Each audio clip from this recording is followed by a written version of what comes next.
Coming up on today's episode of the Ambitious Lifestyle Business Podcast. An ambitious lifestyle business is delivering what I want first. It's a really nice, relaxed, enjoyable lifestyle with plenty of sunshine and a business that allows me to be nomadic effectively. If I close my laptop on Friday, I could be flying out on a Saturday and nobody really knows effectively where I'm doing business from and able to take my business with me. It's defining the life first. It's removing the financial pressure, which gives me the space to think.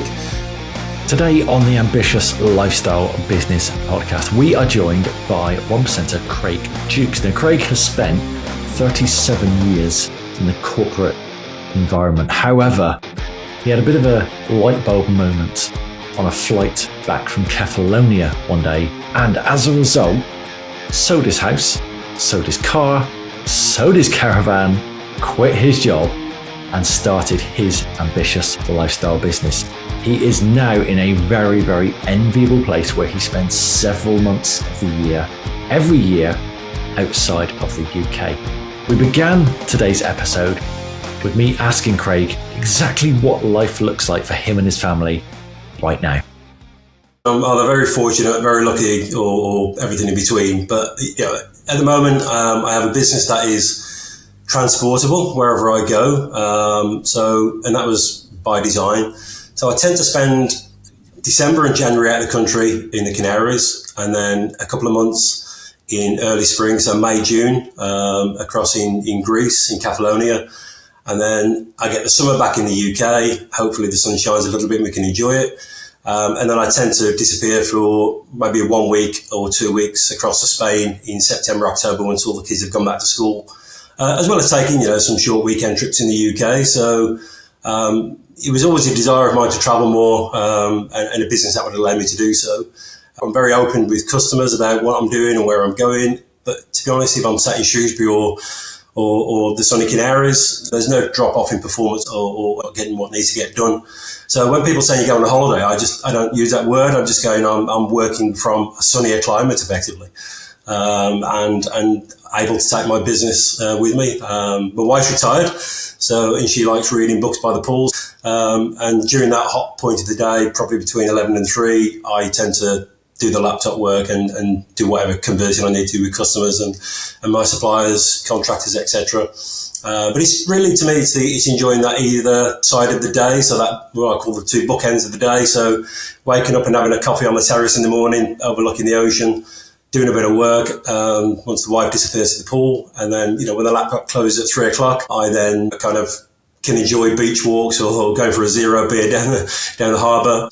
So it's a really nice, relaxed, enjoyable lifestyle with plenty of sunshine and a business that allows me to be nomadic effectively. See, this is why I wanted to invite you on the podcast today, Craig, because this is the life I want. This is the trajectory I am going. How often do we say, whatever you want to achieve in life, find someone who's done it and find the blueprint. So we found someone who's done it and who is doing it. And absolutely, we're going to nail you down now today, Craig, until we've got that blueprint out of you.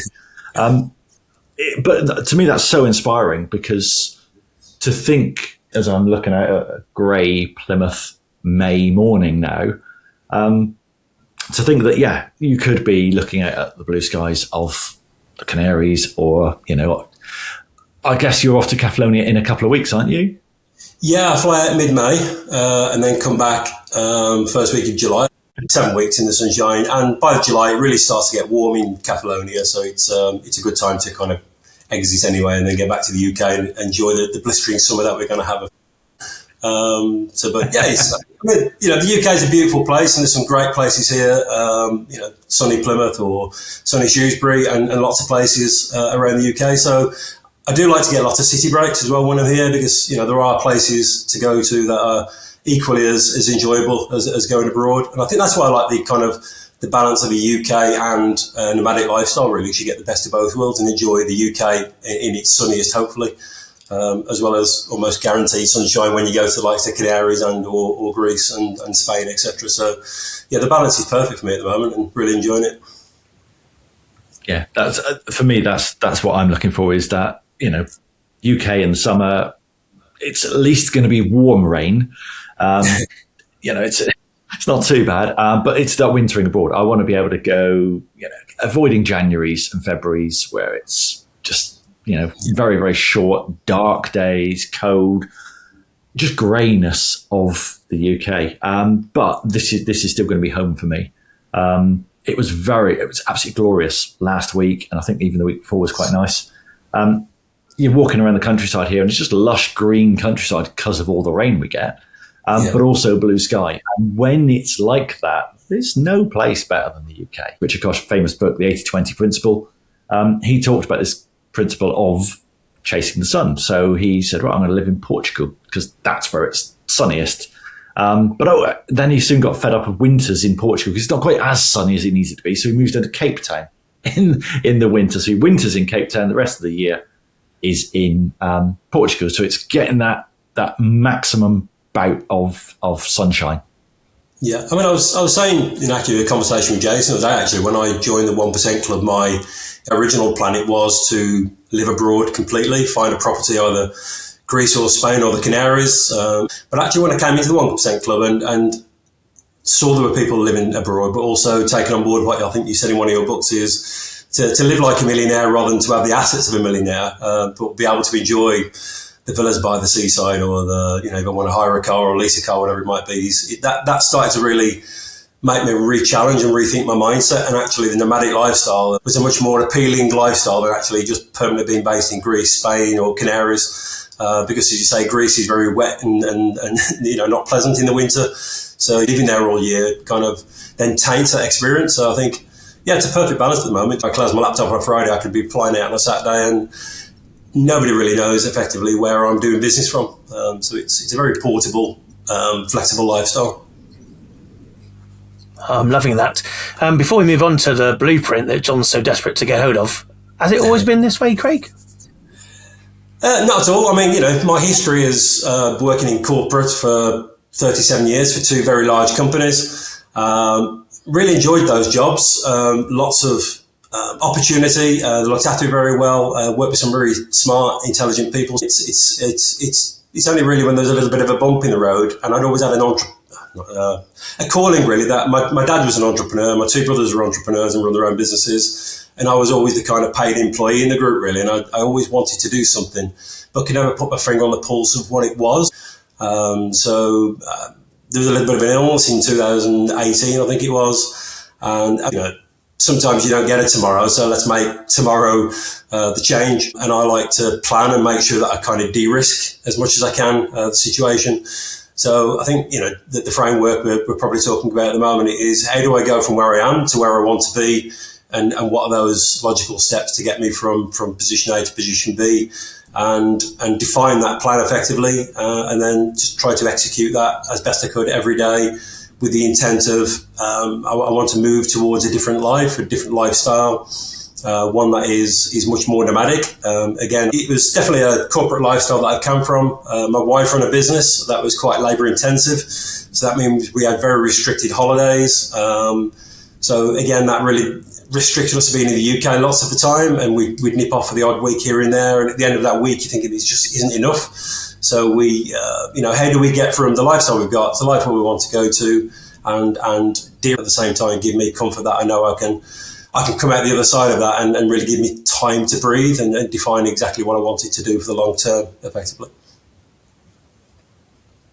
As someone who's been married to a teacher for 25 years now, I can wholeheartedly resonate with your message about being tied to being in the UK at certain times of the year, and only being allowed a week in May when it's nice and sunny, and a week in October when you want to get away. And then when you want to stay in the UK, you can have 6 weeks now.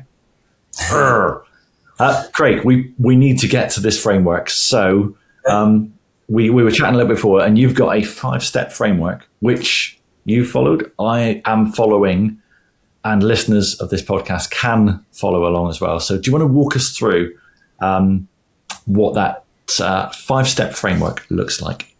Yeah, certainly. Really, it was all about de-risk and kind of making sure my wife was on board with this. So we sat down together, so it wasn't just a me plan, and really define, where are we now and what is good about what we have and what we do, And then secondly, if we zoom forward a few years, and this is, taking a long-term picture of things, is where do we want to get to effectively? And we can't do that overnight.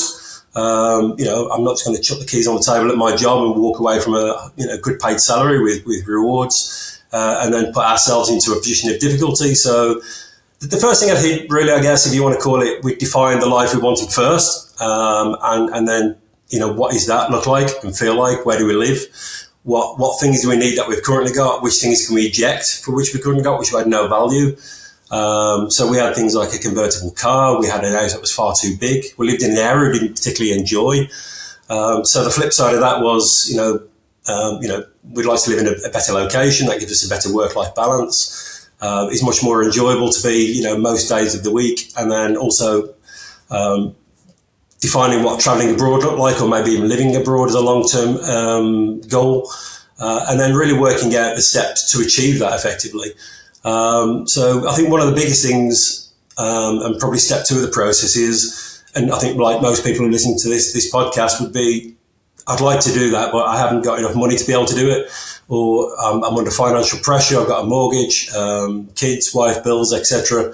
So for us to be able to change that lifestyle, the first thing I realised was I was never frivolous, and I don't really overspend, and I'm not a collector of assets effectively.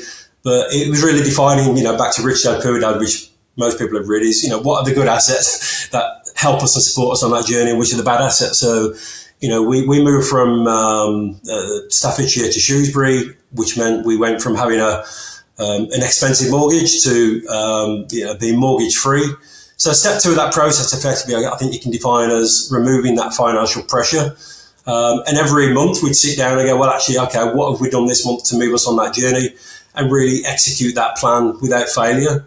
So it was really looking at all of the financial assets, all of the bricks and mortar assets, and decluttering and keeping the ones that added value and removing the ones that didn't, and move us forward to that objective of having this financial freedom. No one's going to do it for you. You've got to really take control of your own kind of destiny and go, actually, I don't need a convertible car. I don't need a 27-foot caravan parked in Shrewsbury. Let's just move to Shrewsbury. And that really was a game changer, really. That removed all the financial pressures. And really what I did then over a 3-year period, we removed all the kind of, constraints on our finances, like mortgages, assets we didn't require. But every single month along that journey, and using a Rich Dad phrase, we paid ourselves first. We invested. I didn't really think about compounding at that point until later on, but clearly now I'm getting the benefits of that. And really just, it was able to get to the point where in 2023, and bearing in mind I started this process in 2019, so it was like a 3 to 4 year process, that I put ourselves in a position where actually, if we choose to hand the keys in and get the corporate job today, we'd actually got a financial buffer of about 3 years. So, I'm probably going to get a job if I need to in 3 years. I'm probably not that unemployable. That was the financial pressure removed. We'd moved to a new location, which we much more enjoyed. We'd start to take holidays because my wife, along that process, had sold her bricks and mortar business, which is, again, another step which tied us to the UK.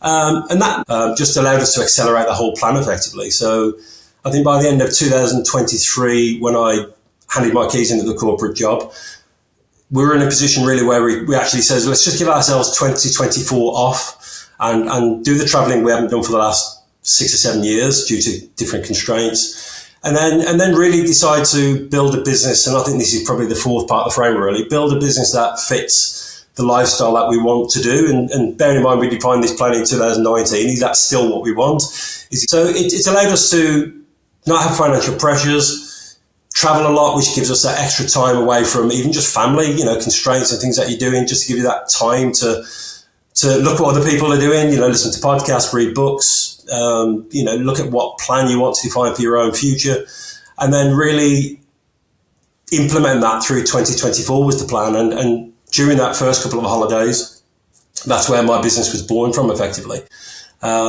Step 5 of the plan, I think, is the only bit that's really still ongoing, effectively. I think the other 4 bits have been achieved, which is, if I want to now achieve this lifestyle without any paid income from business, how do I make sure that I've got all of that covered from only leveraged income or investment income.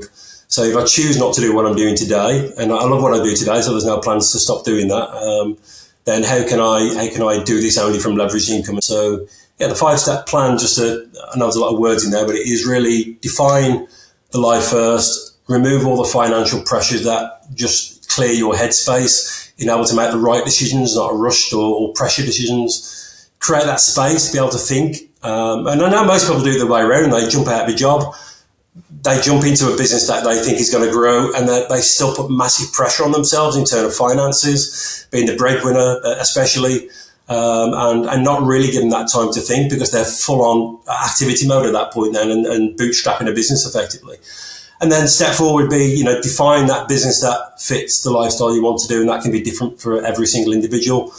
And then just review everything you do financially. And every pound is hard to earn, so make it work the other side of that for you. Compounding is something, certainly even since I've been in the 1% group, as something that's massively become much more of a part of my future effectively, because I know I need to invest. I know I need to protect my income for the future, because it then gives me the choice to either continue to work in business, and as long as I enjoy that, I will. But if I don't and I want to do something different, should then be able to rely on leveraged or invested income effectively to keep me financially free for the rest of my days on this planet effectively. Let's dive deep into these 5 steps. So step 1, define the life first. Did you begin with a blank sheet of paper and what is the life we want? Or did you begin with, this is where we are, how do we adapt? What would we change from our existing life? Which of those ways did you approach it? I think probably a little bit of both, to be honest. As I say, I always had a yearning to run my own business, but not really an idea how to do so. So when I sat down with my wife to say, I'd really like to leave this job, the first question she'd ask, so what is it you want to do? And I'd go, I don't know. And then we'd obviously sit down together really. And I think it was with that kind of blank piece of paper, go, okay, let's make the things that we'd like to do or think we'd like to do, and then really put those in some kind of priority order. So we'd like to travel more. We always say at the end of a week's holiday that wasn't enough and we could do more. But, there's a question mark then on the sheet of paper saying, well, is 2, 3, 4, 5, 6, 8 weeks really what we want? And until we try that, we don't know.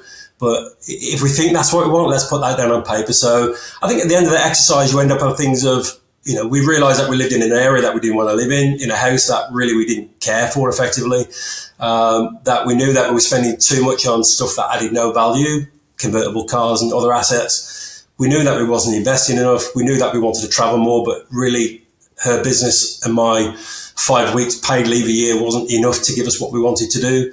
So I would say it's more leaning towards the fact that let's define a utopia with no constraints. There's nobody going to tell us we can't or not do something. Let's just write everything down that we envision today that we want to do and achieve in the future. So then I think at the end of the exercise, we review and go, actually, these ones need to be in a priority and these ones aren't so much of a priority. So this year, let's attack these in these order. And all we said is on the 1st of every month, we would sit down for 2 hours and revise the plan, review the plan, and is everything working in the logical order that we expected it to be? We was never scared to actually say, well, I think we've got that wrong, or this isn't working, or we've said we're going to invest this much every month, but we haven't. So we'd just be a little bit tougher on ourselves and make sure that we pay ourselves first and execute the plan with no excuse effectively. So it's a bit of both, John, to be honest. And I think it was define the life first, list down the logical steps, and then put those in an order that made sense for us effectively, and review that regularly.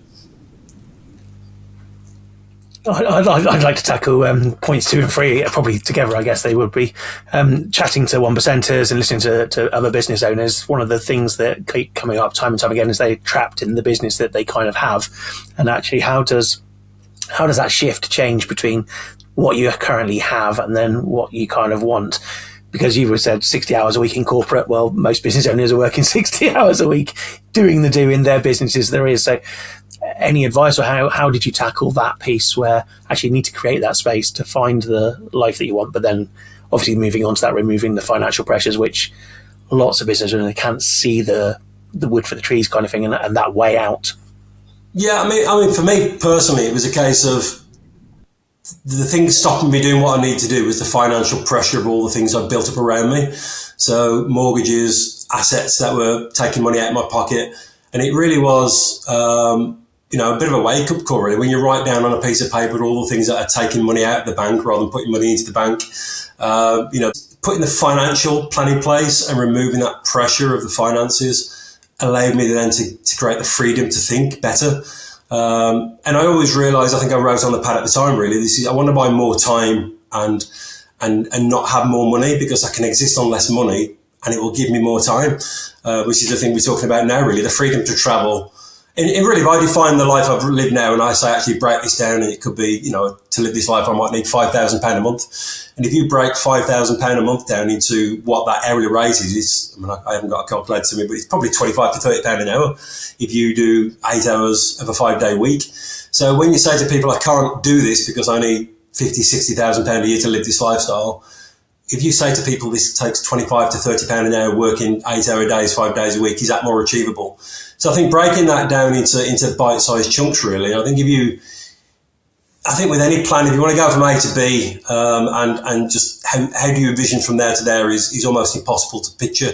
But if you break that into bite-sized chunks and say, actually, just to get to the next step is to review our assets, review our outgoings, review our income, invest for the long term. I think every month you look at the plan, then you go, actually, our net worth has slightly increased, our outgoings have decreased, the money we have left every month has increased. And as long as you could sit down and be very harsh on yourself at the first of every month to go, we haven't done what we said we'd do, and we're not doing what we think we should be doing, then you have to give yourself a bit of a reality check and say, there's only me can solve this problem. Nobody else is going to do it for me. I can take advice and guidance. I can listen to other people.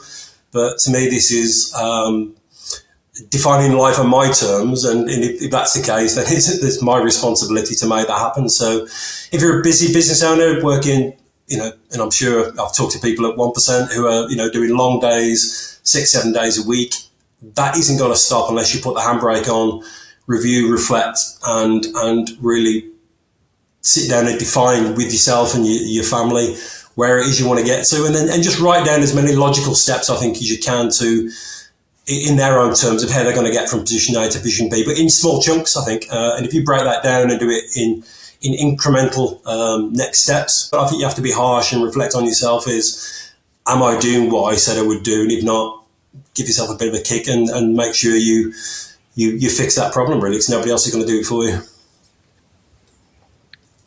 You are incredibly disciplined, Craig. Mm-hmm. Already in the 15, 20 minutes we've been chatting, we've heard you've got to be harsh with yourself.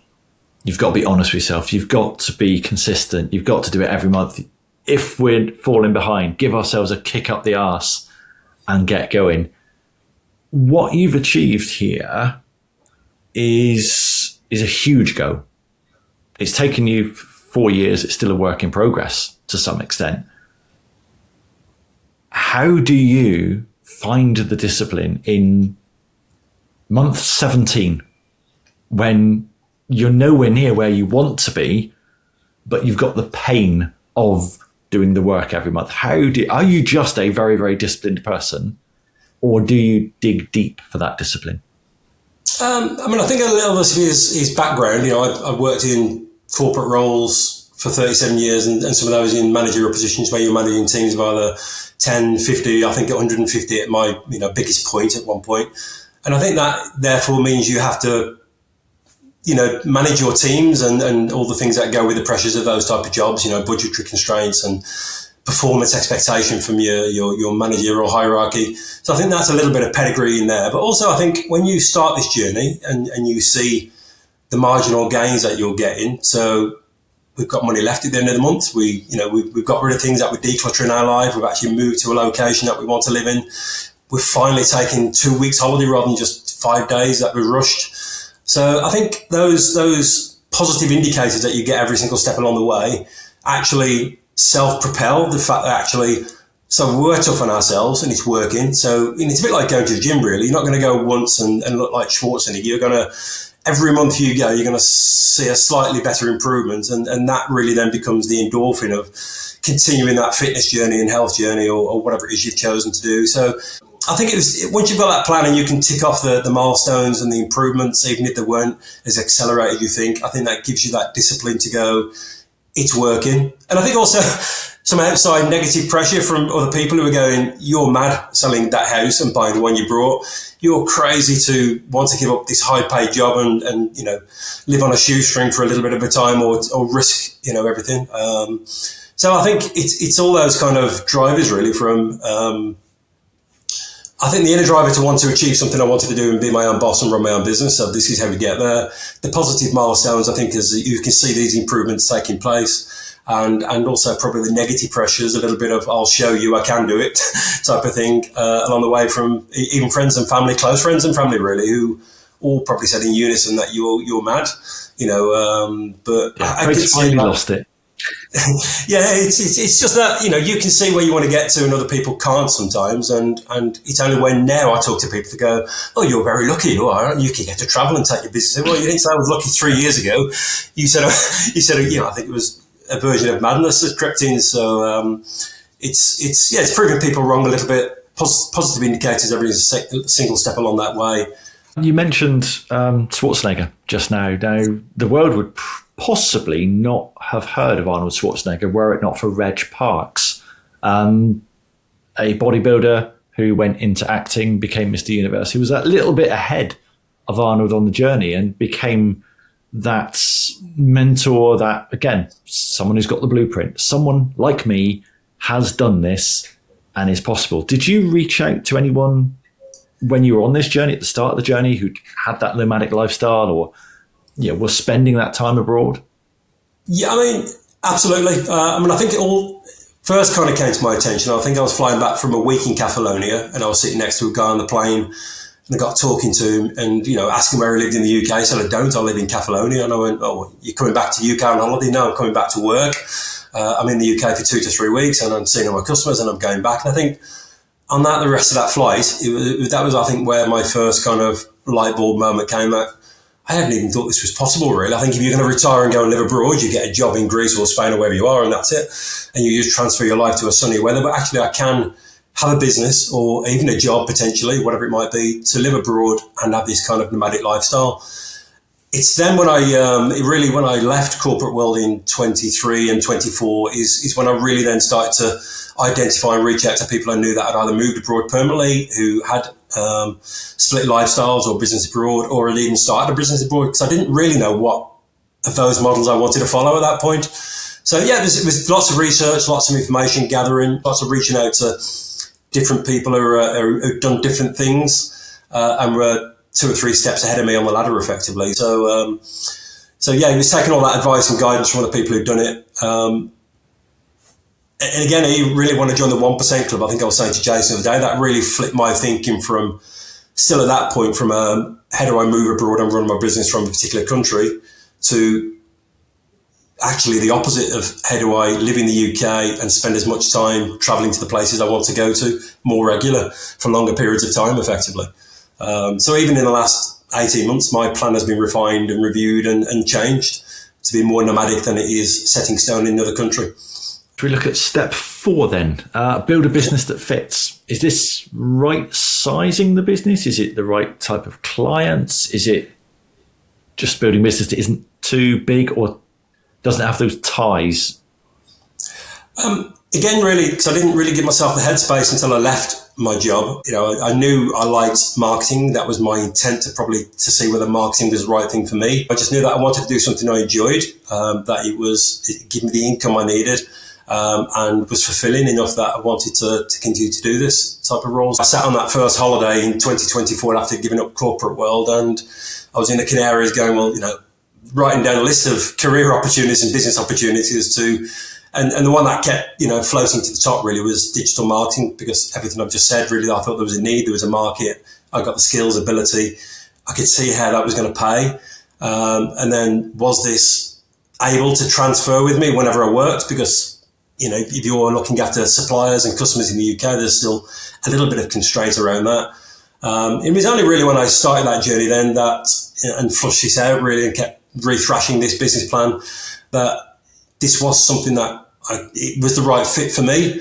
There was no upper limit, and it was like, if I've taken on 3, 5, 10, 50, 100 customers, I'll just find the resources, the framework, and the suppliers and the people I need to make this happen for as many customers who wanted to pay me to deliver that service. And again, and I keep referring back to the 1% Club really, but just listening to other people talk and going deeper into the mentality and the framework of what other people's experience was. Every time we did a call or I'd listening to people talking, this just kept kind of pricking my brain really to go do I need 100 customers? Actually, let me go back to my original plan I only want enough income to define what I need to exist and do the life I want to do. And actually, that could be 3 or 4 or 5 customers, depending on the value of each customer. So let me rethink this. So that then changes your mindset from trying to close down every opportunity that comes your way to what are the projects I really find interesting and I'm passionate about and where I can add value. And actually, all I need to do is onboard the right customers, because I still got that financial kind of pressure release that I've got 3 years of cash builder that I had never really had to dip into too much, other than that first year of traveling a little bit. So the bulk of that was still there. My investments were still growing quite healthily. So that compounding impact was releasing that kind of that pressure. So actually, I'd say probably halfway through into that plan was when I realised this isn't any customer, it's any cost, including the cost of my time and pressure. It was actually the right customer that I enjoyed working with, who give me the kind of constraints and the framework of how I wanted to work with them, which was really to do all of their marketing, really, not just a piece of it, to find that much more rewarding. I'm quite willing to work with more, but only if it's the right fit and the right customer, and I feel like I can add value to their business, because I don't want to take on any business at all and not really able to give them the return on their investments, because that's it's quite a healthy investment for them. So. But fortunately, I found those type of customers, and we have high trust and high results for them to prove the concept works. But if it's 3 and that's all it ever is, I can live with that. And if it's 10 and that suits me, then that I have no constraints either way, other than it has to fit that kind of right fit, right customer, right approach, right outcome for me at the moment. And I'm fortunate I can again, back to the question of the financial situation, that kind of pressure that financial situation allows me to have today, allows me to make good choices and better decisions, I think, than pressures made by financial pressures the wrong way of having to trace every little bit of business to keep the lights on and food on the table. Yeah, it's the business and the finances that dictate the lifestyle for most people. For you, it's the lifestyle that dictates the business and the financials. That's right. Yeah. And it is just flipping that arrow, isn't it? Yeah. And it just comes back to that point one of the framework, really. Define the life first and then build everything else below that kind of headline.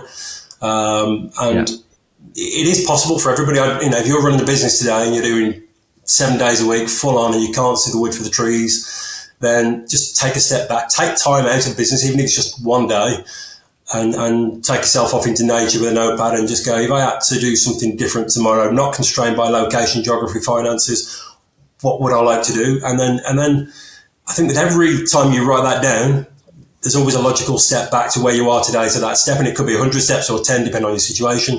But unless you take the first step, you're never going to get to the 100th step effectively. So start with the first step, however painful that might be.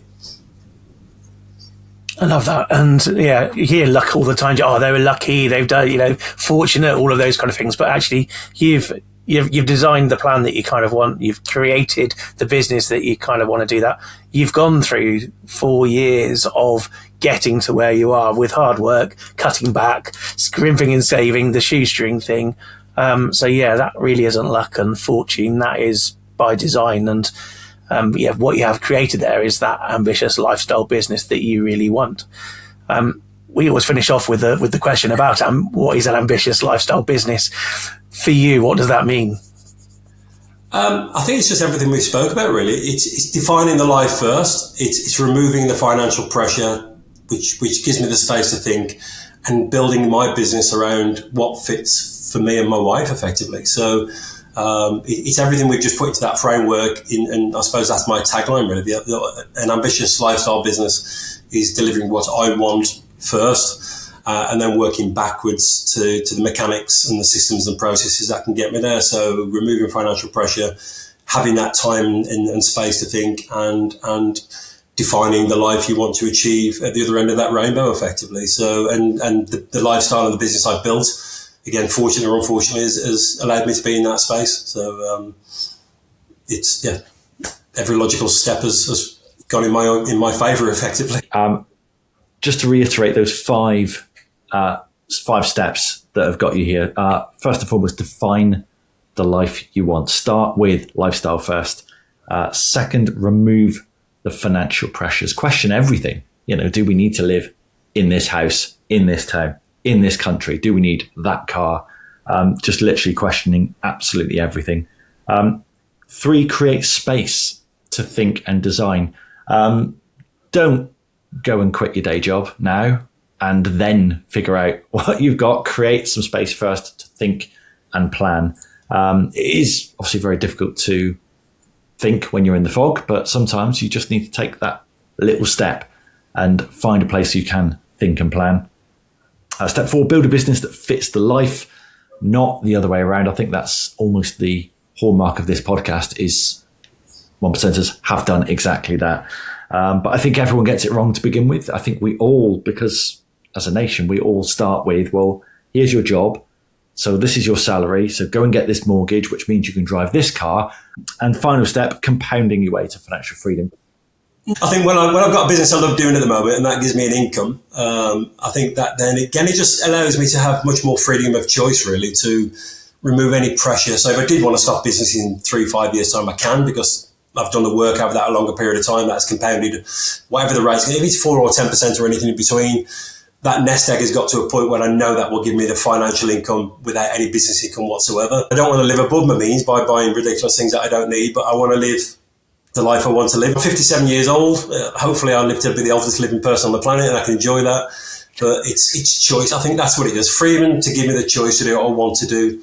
And if that's work for an income, if it's support and mentor other people by having leveraged income and that freedom of space to be able to think again, or leave it all to a dog's charity on the final day.